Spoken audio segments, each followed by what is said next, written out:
Going back to our story, of course, of the humanitarian situation unfolding in Gaza, we can bring in Olga Cherevko, spokesperson for the UN's Office for the Coordination of Humanitarian Affairs, who joins us from Gaza City. Thank you very much for speaking to us here on the program today. Talk us through what the situation is like where you are. Thanks so much for having me. The situation here is beyond description, to be honest with you. It is now the third month since the crossings for the entry of all cargo, which includes humanitarian assistance, have been closed by the Israeli authorities. So we have been rapidly running out of supplies, which of course includes food. Our food partners have distributed the last of their stock to the hot meals kitchens several days ago. And since then, these hot meals kitchens have also been closing. About 35% of them have now closed. And those that are still running, they're basically having to reduce the portion sizes, to reduce the diversity, which is already at its lowest. And everyone is telling me that I speak to here that they have no idea how they're going to survive if the situation continues this way. So, if the facilities you're saying that were serving these hot meals are forced one by one to start closing, what is the population in Gaza being fed then?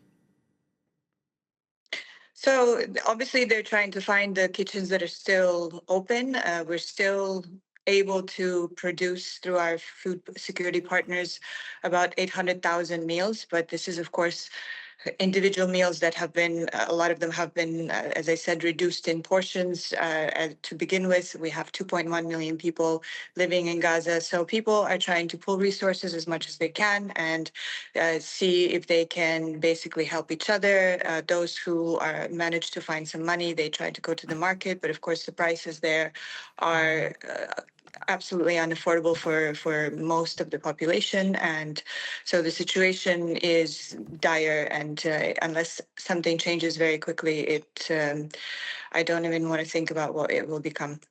Olga, you must be aware that Israel has outlined a new military strategy for Gaza, where essentially they would push the entire civilian population to the south. And I'm curious to know, you're there. How will this impact the civilian population that is already struggling to survive without basic necessities? It will have a massive impact, and we've made our position very, very clear that we would never support any kind of forced displacement. And this plan that they've outlined and they've briefed us on is in contravention with every humanitarian principle. It risks leaving people behind. It puts people at more risk, and it just has very dire consequences. And it's attempting to shut down the humanitarian aid distribution system that is already in place. Now, Israel also wants to change the way aid is distributed in Gaza. Israeli authorities say that aid is going into the hands of Hamas, and then they want private partners involved. In your opinion, what is wrong with what Israel is proposing? So exactly what I've just listed. Basically, this proposal is in contravention with humanitarian principles that have been globally established within the bounds of which we operate. And these principles are, of course, humanity, independence, impartiality, and neutrality.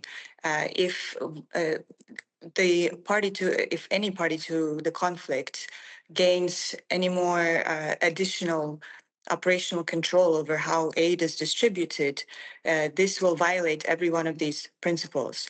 And to the claim that that Hamas is there's a large-scale diversion going on by Hamas, this is not the case, and we have no evidence of this happening. And we are confident in saying that the aid is going to the people who need it.